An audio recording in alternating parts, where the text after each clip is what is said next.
The show starts in 3, 2, 1. There goes that man's jock strap. Oh my God, did you see that? America's team? Yeah, right. Oh, baby, it's a big day in sports. There's nothing like battling it out with your teammates all season long to go win a championship. Green Bay's got it this year. Huge move for them. I think it's going to be a game changer. We have a lot to talk about this busy week in the sports world. Welcome to the In a League of Their Own podcast.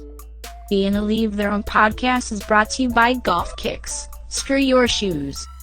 By Anchor, the easiest way to make a podcast. Rep Sports. By Smooth My Balls. And by Streamer Loot. Check out the In the League of Their Own merch line today. Welcome to the show. Let's see what Austin and Collin are diving into today. All right, yeah, that was a good game last night. Again, great to see the Bucks just in the NBA Finals period. Long series to go, but we'll dive into that in a little while. Let's jump into the NFL. So first, we're going to touch on our boy, Aaron Rodgers here. News has finally came out, and he's finally spoken to the media after this whole long period of silence.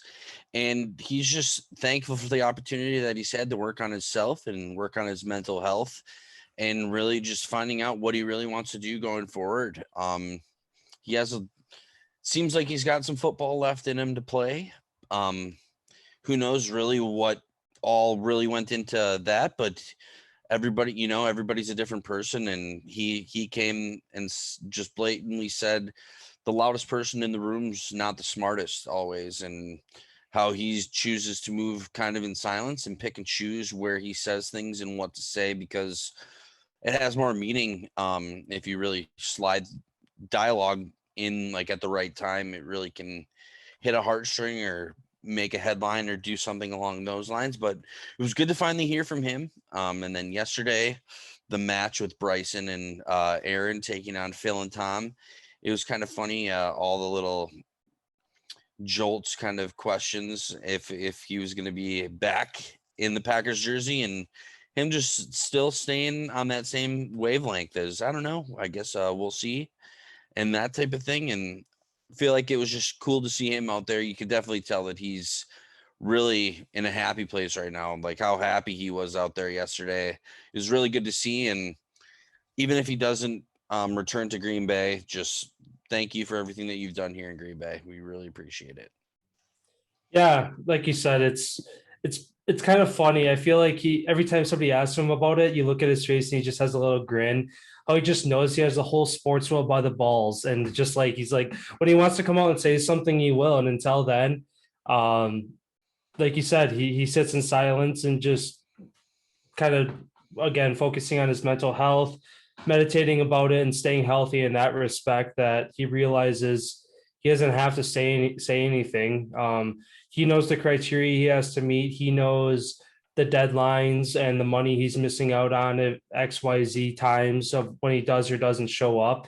And that all comes down to him and what he wants to do. So, but like you said, yeah, yesterday was a lot of fun watching the match. It took like 6 hours for them to golf those 18 holes.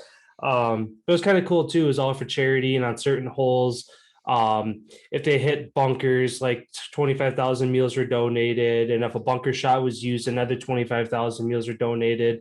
Closest to the hole in one, I think one hole is, if somebody hole in one, it was like a $5 million donation. So yeah, it was a blast to see those guys out there again. Kind of the Rodgers just let loose guy, and Dechambeau is kind of methodical and like tunnel vision about everything he does. And then you got Phil and Tom, who are kind of on the same wavelength on the other side, just chirping, trying to get in everybody's head and just having a good time. So yeah, I want to say Rodgers and Dechambeau ended up winning by 3. Was how many holes they ended up winning by. So yeah, it was really fun to watch. Yeah, most definitely. And then gonna jump over here to another big point. Agent for N'Keal Harry, wide receiver for the New England Patriots, came out the other day and released a statement, basically just saying how when he was drafted, he basically was brought in there to be a deep threat playmaker, and that's his style. He did it in college. He was one of the top receivers in college in his class, if not one, like I'd say top 2 for sure. And yeah, just kind of where the Patriots are at right now in their quarterback play, with the only 8 touchdowns thrown last year through the air. He just hasn't been getting the targets that he wants and what he was promised, I guess, going into New England. And the article said that he's only had 86 targets in 2 seasons. That's not a whole bunch for a guy who's supposed to be your number 1 receiver. And yeah, he's looking to be on the move here, and whichever team gets him, he could be a steal for you, since no one really kind of has any idea how good this kid could be.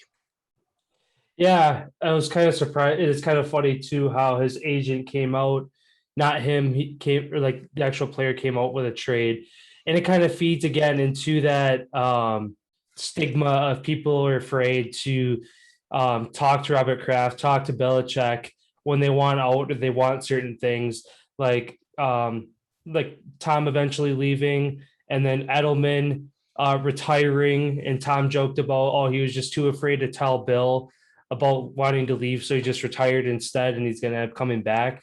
And now this situation with N'Keal Harry, his agent came forward to the team and requested a trade, not the actual player. So it makes you wonder what's going on behind doors in that New England facility, that it seems like these guys are kind of leaving scared and not really stepping up, walking in as their own person, saying what they want. Either they're just kind of leaking out and leaving or retiring, or somebody else is stepping up for them. So it'd be interesting to see after this year, again, with the Bill going out and spending like $200 or $300 million in a couple hours during this offseason to go out and get big name guys. It's going to be interesting to see. They've all been on different teams, all have had success. They all come into New England. Do they stick to their old ways, or is the Patriot way going to crack them? And they're going to go out the door as well in a similar way, where they're like, this place is fucked up, it's like prison here, and then they're going to want out. So that's going to be definitely one thing to pay attention to this coming off season. Yeah, it's definitely interesting how the Patriots run things up there, but you can't knock on it because of their winning culture. I mean, even Tom Brady's said this multiple times since he's been out the door there, like the way that they mold you when you come in there, they make you the best possible person that you could be all around, off the field, on the field, weight room, everything. And that's kind of, some people just want to focus on football and not really take care of themselves. And I feel like those are the people that have issues with being there. And yeah, Tom, he's been there for 20 years. So, you know, it kind of gets old when you do it for that long. You know what I mean? So you want something new and something fresh. So that's why, I mean, everybody knew that he was going to leave after he became a free agent. It was no surprise, but like the sustained, what they do there is just, it just seems like all the people who are great people all around end up making it there and staying there and be successful, whether they stay there or go to another team. Mm-hmm. Yeah. The only other point I guess I had for the NFL, well, not related directly to the NFL, but the XFL, for those who remember, made a return about 2 years ago, and then COVID kind of made it go off a cliff. They just came back for a year, and obviously when you're just starting out like that, you need success for a couple of years to kind of get back in the positive. And after COVID happened, they went down, and I think there's new owners. I think it was The Rock and somebody else bought rights to the XFL, and they're trying to bring it back. And they're planning, I guess, a 2023 return after there's been talks of them partnering with the CFL. So it'd be cool to see if they work out something. Again, I enjoyed watching those games. They pretty much started almost like a week or two after the Super Bowl ended. So they kept that audience of people not ready for football to be over. I mean, I was watching every game that I could that was televised. And yeah, it seemed like it was doing really well. Seemed like they had enough people in the stadiums to kind of keep it interesting. So yeah, looks like it'll be at least another year and a half before it's back, but hopefully they work something out. Yeah, there was also talks before COVID happened that The Rock eventually, and the two other people who were in on the buying all of this stuff, talked about maybe establishing a world football league where they had arena teams in multiple different countries, and they kind of went on like a world tour and played games in multiple different stadiums, especially since there's so many stadiums out there that probably don't get used, that people could find an event to go there to where, sell it out and at least make some money off this thing. So yeah, if everything goes back as planned and they can continue to do a good job, I mean, it's kind of fun to watch that. That's another thing that I miss too, watching is slam ball. That was one of my favorite things to watch on television too, is kind of like these extreme sports are almost kind of like finding their way through and catching a lot of people's eyes, like America's Ninja Warrior. Like a lot of people love that show, and that's a huge, that's a sport in its own different way. So yeah, it's cool that the XFL is going to be back, and hopefully that they're back in 2023. I think that'd be pretty awesome. And then just real quick, the last point that I have for the NFL is the Secretary of Defense of the Navy is allowing Cameron Kinley to play for the Tampa Bay Buccaneers after his original appeal was denied. So pretty cool that they finally came in and are letting this kid live out his dream and play for the Tampa Bay Buccaneers. He's going to a great team, so he's going to have a chance for a Super Bowl ring. Yeah. I can't remember. There's one more thing with the NFL. We were talking about the XFL. I forgot it, but yeah, that's awesome to see that because again, he was supposed to get deployed, right? That's basically what the whole thing that was going on. Yeah, he was supposed to have his service years. So yeah, he was supposed to go be active duty. And then I guess something else too that we didn't mention, Trevor Lawrence officially signed his rookie contract with Jacksonville for $36.8 million guaranteed. So shout out to him for getting his bag. And then one thing too, this is related. Who do you think is going to be on the cover of NCAA football now that that's going to be back? I've seen a lot of people, former athletes like Joe Burrow and a handful of other superstars. Well, when Kyler are they coming out with it? I believe in August.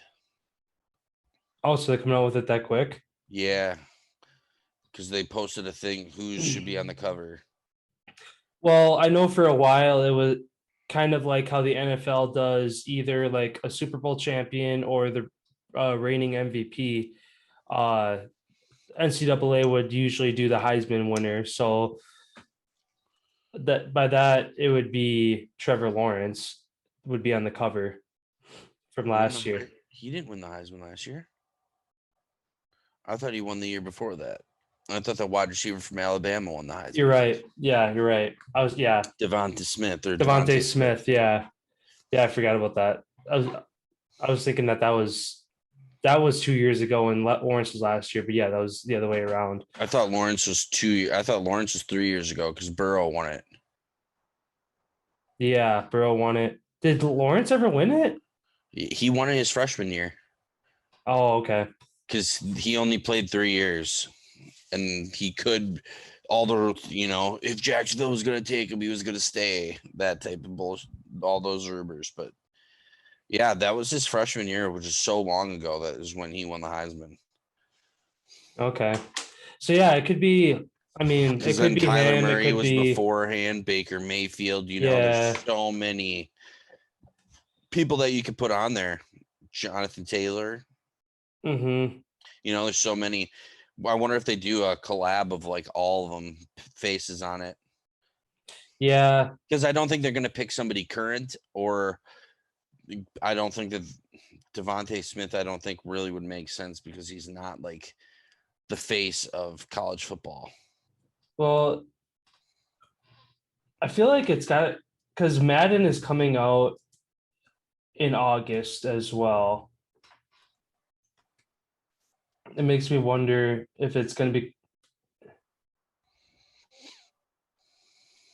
Yeah, there's nothing for release date or any talks of them even Because I haven't seen anything about them even Yeah. talking about it. Yeah, last week EA Sports released a statement that NCAA games are now officially going to be back after the name, image, likeness was passed. College basketball is coming back. Here, let me Yeah. see if they actually say. Plans to release its newest installment July of 20. 23. Yep, you're right. You're right. Because I was going to say, it takes a long time to make a game. There's no way they'd be able to make a video game in a month. So one of the comments I read, I apologize for that, everyone. One of the comments that I read on the post got me. So Yeah, Madden comes out in August, but yeah. I thought that, yeah, they had said that they both comment on there said that they both were going to drop at the same time. Yeah, anyway, that'd be cool when those come back. Again, the college hoops was always fun. NCAA football is fun. College hockey, that'd be kind of cool to see too. I've always wanted that, but don't think it's popular enough where people would buy it. No. Enough people would buy it. You'd only have people from the States buying it because people in Canada, all they give a shit about is OHL or the WHL.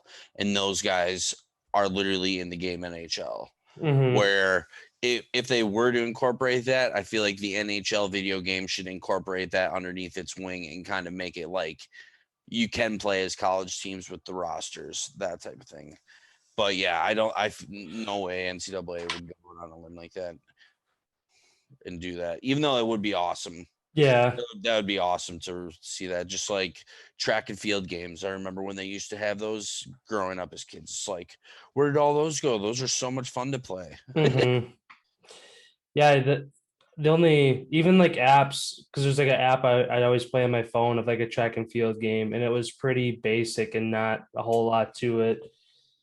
But again, it's a very limited audience where they realize that they'd probably lose money if they made it. It costs them more money to make the game than people would buy it. So yeah, the last game, it was called like Olympics something. Maybe it was, what was the place? Yeah, Rio. They had a Rio game. That's right. Yep. I feel like that was on like Wii. They had like a Wii Sports Olympics. Yeah, I had it on Xbox. And I just remember just fucking mashing the buttons as fast as you can to sprint. Yeah, that's basically all it is. Swim. Oh yeah, who has the fastest fingers? Yeah. But yeah, let's jump on over to the big game last night. Yeah, I guess going back quick, just over the weekend, since we haven't been here since Friday. Yeah, the NBA Finals game 1 was last night, but just to recap again, the Bucks beat the Hawks in game 6 on Saturday without Giannis. They held Trae Young to, I think, less than 30 points. He only had like 20 some points. And on a big road win. I didn't even think he got that many. I thought he only had like 18, 13. Yeah, you're right. Because it was like fourth quarter and he had like 9, and I was like, holy shit, they're gonna keep him under double digits. And then so that was a big game again. Eastern Conference champs, and then going into last night, Suns, kind of to be expected, had the rest, home court advantage. A lot of reasons for the Suns to win that first game. Bucks kept it close for a while, and then basically it came down to the Bucks struggling from the free throw line. The Suns went 25-26, and the Bucks were like 54% from the line. So. Yeah, 9-17. So Suns made it there almost 10 more times, and we lost by 13. Yeah. Where if we could just get to the line, and it looked like we were playing scared. Kind of like it looked like we were just feeling them out, like not even really like fully trying almost. It's like kind of we were just seeing, and maybe this is part of the plan, is we've dropped game 1 in every one of the series, right? I believe. They swept the Heat, but otherwise. Oh, so the first series was the one that they swept. Okay. Yeah. So they dropped game 1 in the semis, the conference finals, and now the finals. It's worked out in their favor before. Maybe this is just I wouldn't say that they intentionally tried to lose, but I think they maybe just went out there with a basic game plan and just, hey, if it works, it works. if it doesn't, it doesn't. This is like a learning game of we're going to see what they're good at, what they try to do, and we're going to shut that down going forward. So, because that's what Bud talked about after the game when he kind of got asked is you guys kind of got manhandled in a sense, yada, yada, yada, with rebounds. And he goes, we're just going to look at the tape. We're going to see what they did really good. We're going to execute. We're going to, dial it down. And game 2 is going to be game 2, which, watching all of the commentary and stuff from all of the legends who've played the game, the one area that the Bucks really struggled last night, and like I said, it could be that they just played basic defense, but the pick and roll that the Suns ran all night long at their disposal, and Paul would dish it to Booker, or he'd go down to Ayton, and those three scored the most as a trio in their beginning game of the finals, like their first finals appearance. They had 81 points, those three last night. And then Ayton also tied Kareem Abdul-Jabbar, I believe, with the only player in his finals debut to have 2015. So, well, Giannis did as well, but all they talked about was Ayton because I think Giannis had 20 and 17, I think. Yeah, something like that.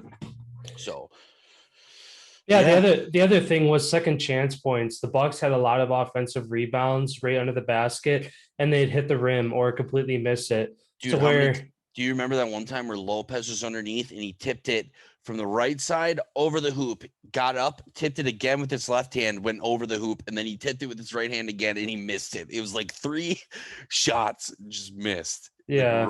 Like you were saying, right underneath the hoop. Yeah. So that's why I'm not worried. Again, they left 10 plus points on the free throw line and probably at least that in second chance points. So they hit those plus a couple more. Instead of losing by 13, they win by 10 if they hit some of those shots that they should have made. So, but like you said, it looked like a feeling out process. Like they look like they're kind of playing scared. They're just kind of not getting in the Suns' way a whole lot, letting them do their thing. And yeah, I mean, they went down 0-2 against the Nets. I think that they'd have a way taller hill to climb if they go down 0-2 against the Suns than they did against the Nets.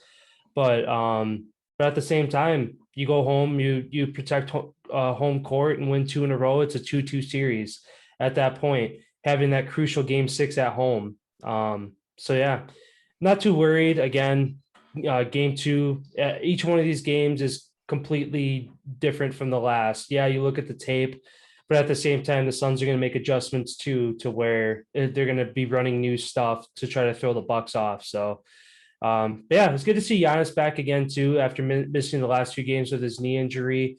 Like you had mentioned, he had 20 points. Yeah, he looked really good. Had good hops. He's playing aggressive, downhill a lot. But yeah, he still kind of seemed like there were some times where he could have taken it to the hole and he didn't. Mm-hmm. Like maybe he just didn't want to overdo it. But yeah, there were times where like the chase down block. It was like unbelievable. Watching the one of him and LeBron from the 16 or 17 finals. It was literally a mirror image. Yeah, that was an unbelievable play, and he clearly had to go full sprint and full jump to get there. But then it also looked like other times where he had a smaller defender on him where earlier in the game, he'd take it to the hoop. He kind of almost dished it off and kind of, I don't know. Like I said, it all could have been a feeling out process. It was, even for him, it was good to see that he could handle the minutes that he was given last night and played as well as he did. I think he's a full go now that he knows that it's kind of okay. And he kind of did some things with it. And another spot that the Bucks are going to be have the upper hand is Dario Saric tears ACL in game 1. That's a huge injury for the Suns as he was their number 2 center. He was averaging about 18 minutes a game coming in to this point. He's now out, so that means Frank the Tank Kaminsky is going to have to come in and handle a little bit more time on the floor if they choose to use him in that situation, or if they choose to go with a smaller guy out there. I don't really know, but Ayton's definitely going to have to rest. And yeah, Kaminsky, I would say, is the weak spot for them. If we can get him in the game right now, he's only played 31 minutes on the court completely throughout the whole entire playoff so far. So he's barely been out there. He's only out there in games where they're just blowing out the other team or wasn't really competitive at the end. And I feel like the Bucks could definitely take advantage of him. And it's another like cool thing too is that Rodgers, tying him back into the Bucks, part owner of the Bucks, he's probably rooting super hard for the Bucks. And honestly, I wouldn't be surprised if we see him if they win the ship, like see him at the game. So celebrate. I'm sure he'll be in Milwaukee. He might be courtside game 3 or 4. Usually he shows up at some point. And if he comes to Milwaukee, you'd like to think that his next stop's going to be back up in Green Bay after that. Because why do you come to Wisconsin? Yeah. I mean, not shitting on the state that we live in, but like yeah, people who don't live in Wisconsin, people don't really come to Wisconsin to watch sporting events unless you're going to a Packer game. You know what I mean? Yeah. Like even the Brewers aren't even like that crazy and have that many fans. But like, yeah. So you'd like to think if he makes a return back in the home state that hopefully he takes that 2-hour drive north and shows up at minicamp. Yeah, hopefully. And that's just around the corner too. That's only 3 weeks away. Yeah, they just released the schedule last night. Oh, the Packers did, I should say. Starts on the 23rd, I believe. And then, yeah, preseason games are right around the corner. And football's going to be back. Yeah, excited. Yeah, it starts the same day that the Olympics start their training camp. Oh, yeah. Which is awesome. I can't wait to watch that too. Yeah. That's all I had, I think, for the NBA then. Again, we're down to the finals, so there's only one game to talk about every other day.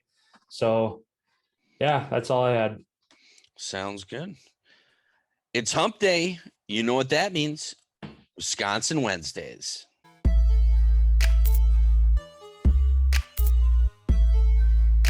All right, again, it is Wisconsin Wednesday, starting a new segment here this week. Going to be kind of going through some scores and highlights around the state of usual stuff we don't talk about. So jumping right into it here.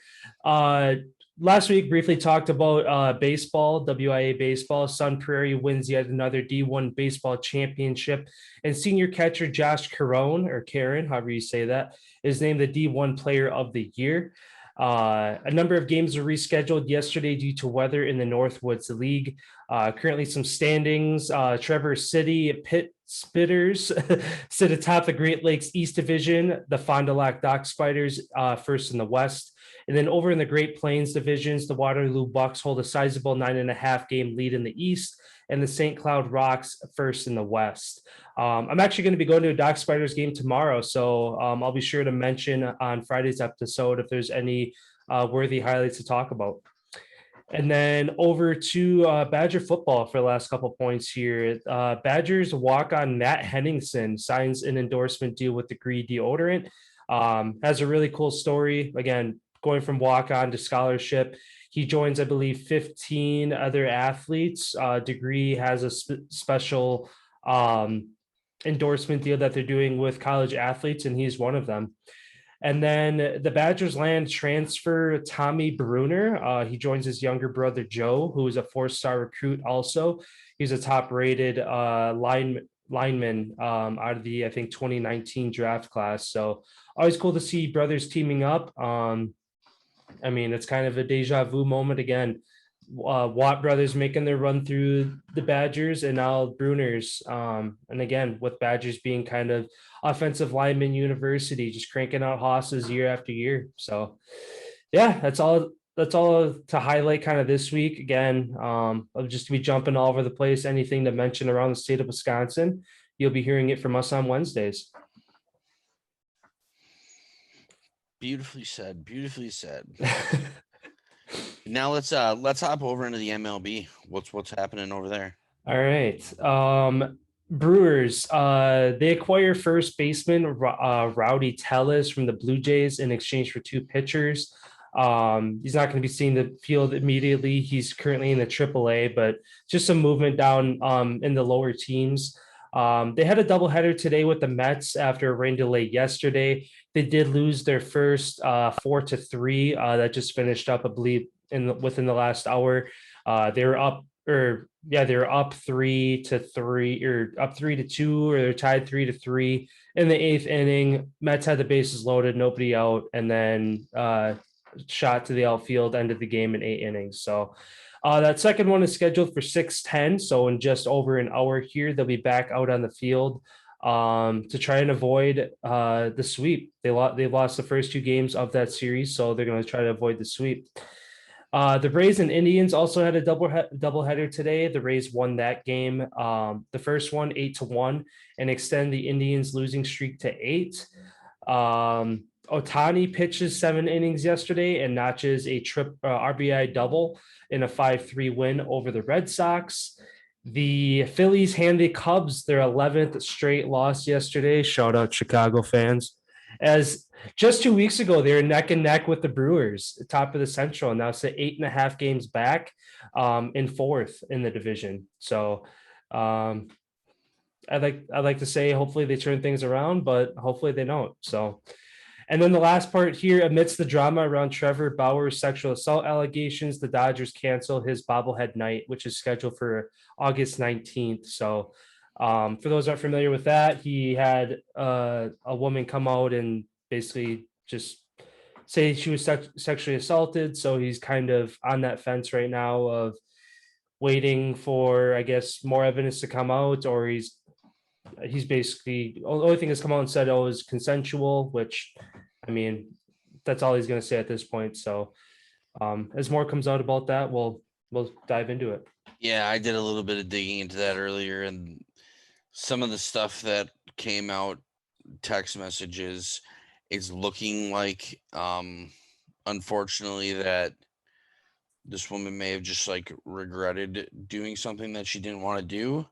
But also, it is the media, it is the internet, so I'm not going to go ahead and say that that's actually what happened, because that's just reading what I read. So I'm not going to say anything. But if it is true what I did read, then that is what unfortunately potentially happened. All right. Well, cool then. And then I'll just mention one thing too as well.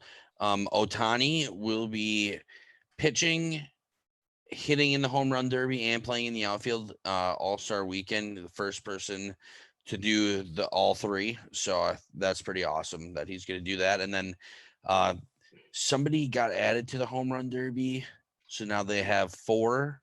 Yeah, it was Juan Soto from the Nationals. He was just added. Yep. So now we got 4 guys, which is awesome. Kind of would have been, feel like, a little stupid to do it with 3 people, because even one person being like eliminated. Because I know back in the day they used to have used to be 8. Yeah, it used to be quite. Yeah, it used I feel to like be they should 8, almost have 6. And then they used to do rounds, but now it's pitches instead of, because it used to be you have 2-minute timer, how many homers you can hit, top whatever 4 moved on, and then it was top 2 for battled it out for the finals.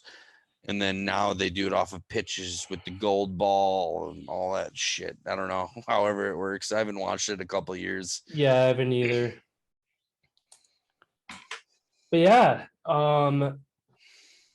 with finals talk as well, NHL, are the Lightning gonna wrap things up tonight?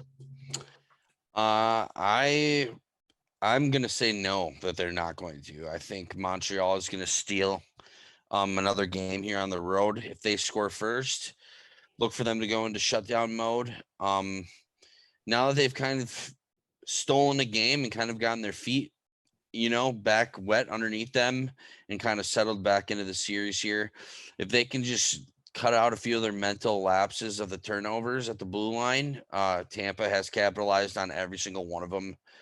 If they could just clean those up, series would be 2-2 right now. Carey Price, he's played a tremendous. Vasilevsky for Tampa, he's played tremendous as well. One interesting thing here that I kind of found out here, Tampa's power play with how good they are, their second unit, however, has 0 points the entire playoffs. So that first unit, the top 5, which were the top 5 in points, looks like they've kind of carried this team as they go, kind of the team goes, in a sense, where this last game, they had a 4-minute power play at the end of the game where Montreal captain defenseman, their big guy, took a 4-minute penalty. He's in the box. They couldn't capitalize. I mean, unfortunate as it was for Tampa, I think they hit like 6 posts in that game. So if all of them went in or went the other way, coulda, woulda, shoulda, they would have won. But that's not how it went. And you just kind of had that feeling after they killed it off and they had some of the legends from Montreal in the building. Kind of seemed like they just had a little extra energy and a little kind of, I don't know. It seems like they finally found some swagger. They were playing rough. They were getting in people's faces, scrums after every single period before they could get people off the ice. So I feel like this series, the heat has turned all the way up. And I feel like tonight and going forward for however long the series goes, if it continues to go, if Montreal wins tonight, I feel like they tie it up at home and 4-7 back in Tampa. Kind of going back with things that have happened in the past. The last time the Suns were in the finals was last time the Montreal Canadiens ended up winning a Stanley Cup final. The Suns and the Montreal Canadiens both ended up winning that season. So both of them are in the finals again. Will kind of destiny, has that happened before? Will it happen again? Who knows? But Montreal's going to have a tough task here in front of them tonight, as I don't know how many people saw the viral video of the mayor of Tampa coming out and saying, "Oh, could we please lose Game 4 so that we can please win it at home in Game 5?" Montreal's looking to shove it up her hoop right now and win this one and kind of take all the momentum away. Like, yeah, Tampa fans would love them to win it at home, but I guarantee you that now if they go on and lose, I wish they would have. Oh, they should have just won Game 4 up in Montreal. Like, kind of. I don't know. I feel like her coming out and saying something kind of bad juju for Tampa. I feel like she kind of put a curse on him, I feel like. And I don't know. Just none of the bounces went their way that they were getting all series long up until that point. Like that she said that before the game. So I don't know. It's going to be really interesting to see what happens. And then got to mention Cole Caulfield here. He sets an NHL record as the most points in a postseason in overtime as a rookie with 3. He's the only person in NHL history that's ever done this. So shout out to the kid. Pretty awesome that you'd think that somebody would have done this as a rookie, like Gretzky or somebody, but no, Cole Caulfield's the one. So that line is rolling right now since they moved to Foley up to 1 and Anderson down to 2. It's working out really good for them. So yeah, Game 5 tonight's at 7. I'm going to be watching. It's going to be awesome. For Tampa, their top line forward, Alex Collin, again, will be out for Game 5. Still undisclosed what he's dealing with and what's going on with him. So that's a big loss for Tampa there. And then just some sad news here over the weekend. Matthias Klevenkis, goaltender for the Columbus Blue Jackets. He was 24 years old. He ended up passing away after he was over at one of the assistant coach's house for his daughter's wedding, and they were having fireworks going off and stuff, and he was in the hot tub, and one of the things tipped over and it aimed towards the hot tub, and everybody tried getting out of the way. However, it did hit him in the chest, and he ended up passing away at the hospital later. So condolences to your family and every, Columbus Blue hockey world. That's a very sad loss, and such a young kid who had such a bright future as he was looking to get more ice time this next season in net for Columbus. So that's just a terrible way, to celebrate the weekend. But when you're messing around with fireworks, just be very careful. Bad shit can happen when you're dealing with some things like that. So yeah, just hope hope everybody can stay safe going forward. And then last news as well, Minnesota Wild re-signed forward Nick Bjugstad to a 1-year, $900,000 contract. Minnesota is looking to repeat what they did this season by getting to second round in the playoffs.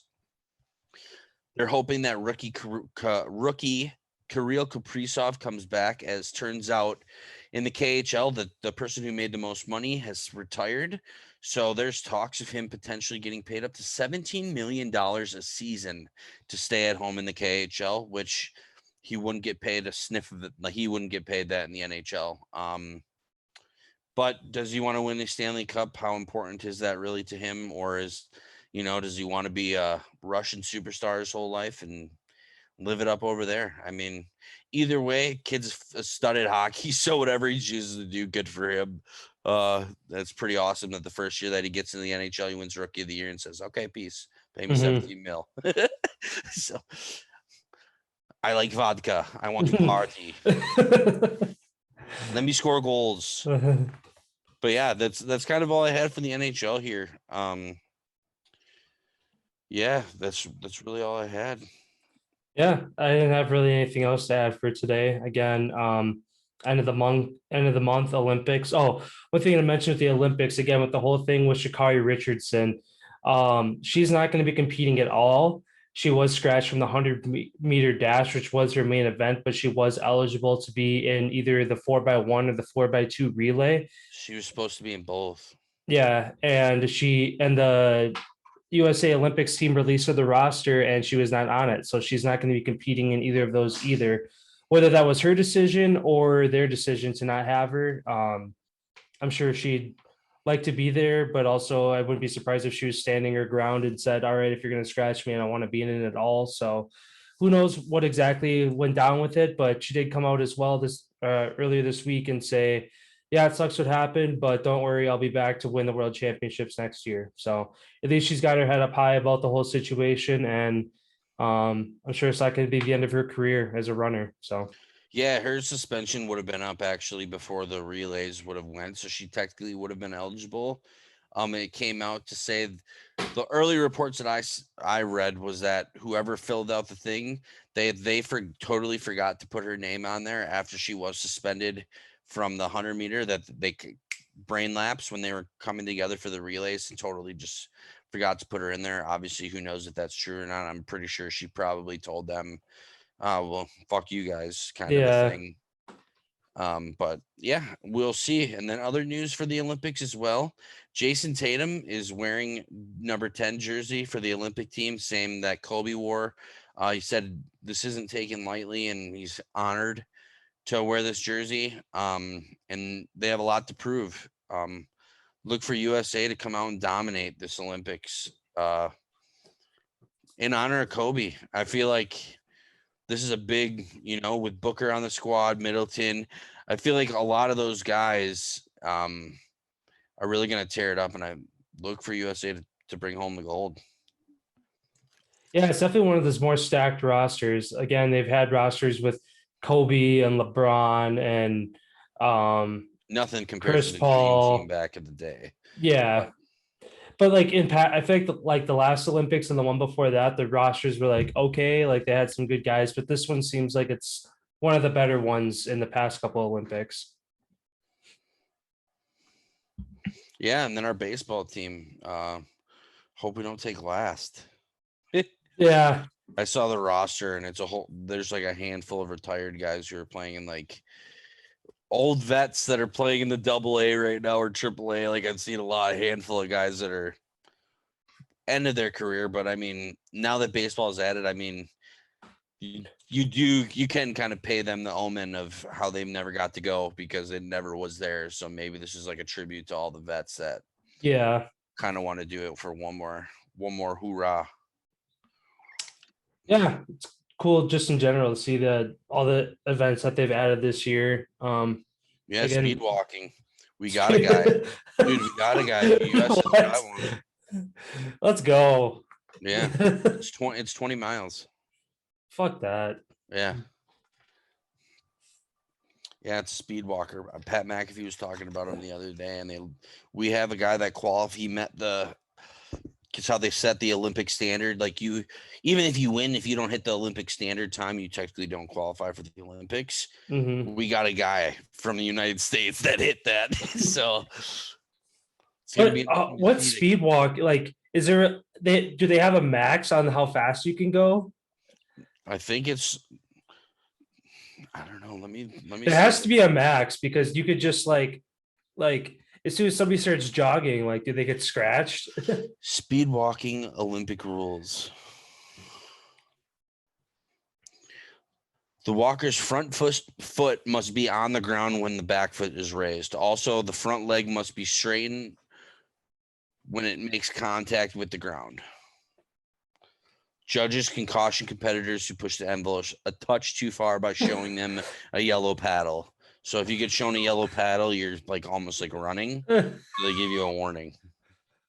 Oh, that's awesome. Wow. Yeah, hold on here. Dude, get the fuck out of here. Yeah, so it is a 20-kilometer course for the men and kilometers. That's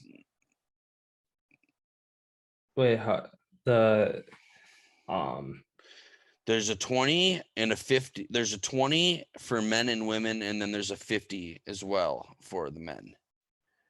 And it says Olympic style race walkers on average keep pace of a mile in 6 minutes. That's faster than I can run one.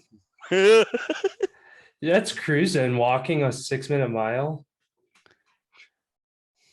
But you think these people got to be pretty tall, you know? Well, yeah, you got the longer your legs, the less force you're exerting because Olympians, the standard for running a mile is 4:19. Mm-hmm. So a minute and 20 seconds slower, and somebody's walking. And that's somebody busted their ass running, dude. Yeah. Well, and techniques, dude. Like there must be a technique to it.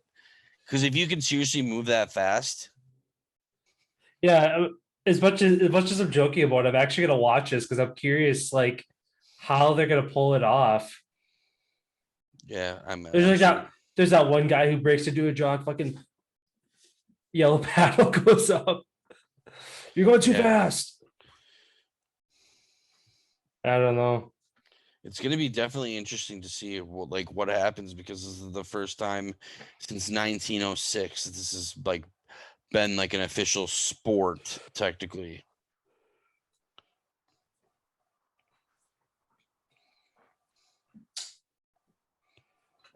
Walkers don't race in lanes either. So you can just cut in front of somebody and just take them down. Go ahead, just fucking bitch. Well, you could step on their heel and take the shoe right off. Oh, you only get one. You get one yellow paddle. So you get one warning, so you're out on your second. It says the same judge can. Okay, so you get a yellow paddle. The same judge can't give the same walker a second one. But if somebody does give the second one, it goes to a judge, which is give a red card. It's called a chief judge. 3 red cards from 3 different judges will result in a competitor's disqualification. So literally, if you give her a little bit too hard for 3 strides, you're done. Like you're out. So it's 3 missteps that you can have. Jeez. That's insane, dude. How 1 foot always has to be on the ground, and then your legs got to be straight, and you have to go like right underneath you. You can't like swing your legs out to the side. It's got to be like robot walking almost. Like straight leg robot walking is what it seems like it's going to be because you really can't bend your knee. What's going to be crazy is there's going to be people who pull way out in front of others. Like, how do you go that much faster than some, like, you know what I mean? Like running, like there's faster runners, but when you put a cap on how fast people can walk, It's like NASCAR. There's a limit on how fast they can go. That's why races are so close and they're always in packs. That's how this walking is going to be because there's a limit on how fast you can go. So people aren't going to really pull away from each other unless somebody is at that fine line the entire race and everybody is like a half step behind that. Because over 20 kilometers, you can get a sizable lead if somebody fucks up. Yeah, that's 12.4 miles is for the men and women's, and then the 50 kilometer, that's 31 mile for the men. Okay. So 31 miles of straight speed walking, dude, at 6 minutes a mile. 6 times 31. What is that? Like 1/180. So it'd be like an hour and a half. So it's like, well, an hour is 60. So that'd be a little over 3 hours. Oh yeah, 180. I was thinking that was 2. So yeah, it'd be over 3 hours of speed walking. Women's standard. Oh my God. Women's standard is 5 minutes and 45 seconds. The men's standard is 5 minutes and 15 seconds. So average, you're not making the Olympics because it's an average. On average, they do about 6 minute miles. Wow. That's insane, dude. Like the committee who came up with these rules too. And then for the men's one, the standard is just the finish time, 3 hours and 50 minutes, 31 miles. 3 hours and 50 minutes you have to complete it in.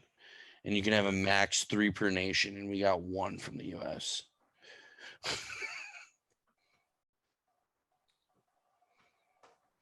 That's insane, dude. Props to that guy. And the short one for the 12 miles, 2 hours and 11 minutes and 30 seconds for men, 2 hours 29 seconds. 2 hours 29 minutes 30 seconds for women, 2 hours 11 minutes and 30 seconds. Or you can automatically get in by placing top 10 at the World Athletic Championships. Or top 5 at a gold label marathon, which is like the Boston Marathon, shit like that. If you qualify for that, like if you win that shit, like with the time, with like the best athletes, that's like a cheap way to get into the Olympics. Yeah. Is if you just like train your ass off and show up at like a world championship or something and just enter and end up winning, boom, there's your spot. Dude, I might start training speed walking. I might give her a go in 4 years, 2025. Is it going back to 24? I thought they were doing 3 years after this one. Since this is having the summer and winter. Like the summer and winter in the same year. I thought both were this year. Since No, winter's next year. Oh, they pushed winter? No, winter never got pushed because summer is supposed to be last summer and they have it every 2 years. So instead of having 2 years in between the summer and the winter, they'll just be 1 year this year. So next winter. Maybe that's what it was. So it'll be next winter. So yeah, 2022 winter, and then it should go back to 24 summer. Unless they decide to keep it every 4 years from this point, then it's going to be on odd years every year. 25, 29, 33. Yeah. Host cities for summer and winter. Tokyo, right? Tokyo's the summer. Yeah, that's this year. Yeah, and then next winter's Beijing, China. Yeah. Then it goes to Paris, France. For summer? Yeah.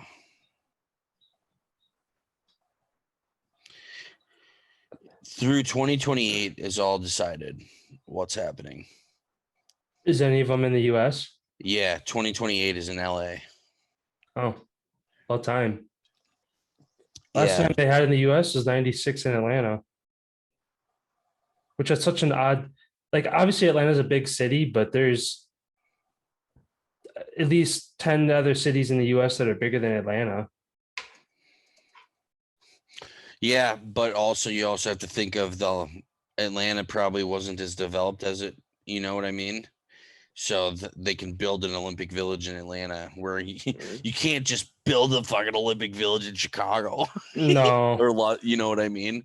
Like Los Angeles already has Enough venue the they can do it. Coliseum there where they can, yeah. But that's nuts. The United States hosted 4 Olympics. That's not very many. Yeah, 1904, St. Louis, Missouri. 1932 and 84 were in Los Angeles, and then 96 is in Atlanta. But we do have the X Games every single year that we do have for winter sports here in the United States. Yeah, that's in Aspen. Which is every single which is every year. Yeah. So maybe that's why we only bid for Summer Olympics. Because you really can't do Winter Olympics here. There's not enough area where it'd have to be like winter. Fucking like Billings, Montana or something. Yeah, in the dead middle of winter. Or Aspen, or there's only a handful of cities that you'd be able to. Aspen's so developed with the mountains, though, you can't build an Olympic Village there. You know what I mean? Like, no, you wouldn't be able to have that many athletes come in because winter isn't that swimming? Yeah, swimming's in the winter, I think, or both. Well, there's outdoor swimming. There's swimming like outside for summer. Why am I so confused on?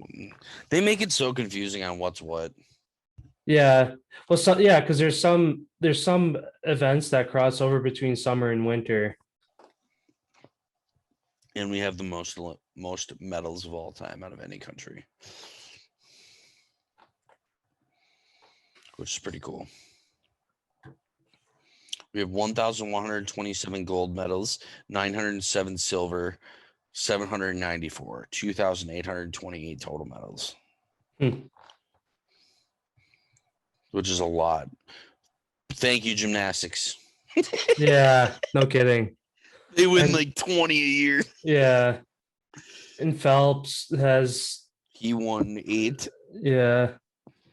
Golds. I don't know how many silvers he won, but yeah, he won 8 golds. And then somebody brought up the whole Michael Phelps thing with the Sha'Carri Richardson, because how she actually got piss tested and failed, where Phelps, he got suspended for 3 months by just having a picture of him with the gas mask, or was it a bong? It was one of the yeah. But he just was in a picture, like he didn't even have a drug test or nothing, like failed, and he got suspended for 3 months and lost so many sponsors from that. Yeah. I wonder if he denied it or like rejected, because you know what I mean? They wouldn't be able to just do it off a picture and then like, well, let's test you then. He's like, no. Yeah, because he said that it was him, like after the whole thing. Yeah, he did. He didn't deny it at all. Smoking weed. He says it helped him increase his lung capacity so that he could go longer without taking breaths in the pool. Which obviously, if you're a sprinting swimmer, you ain't breathing until you reach the finish line. Yeah. But yeah. Yeah, I suppose we can wrap things up here then. All right, sounds good. Thanks everybody for stopping by the show. Don't forget to like and follow, subscribe to all of our social medias, which are in the links that in the bio for our channel here. Yeah, we appreciate all you guys stopping by here, and don't forget to stop back on Friday. We will see you then. See you guys Friday.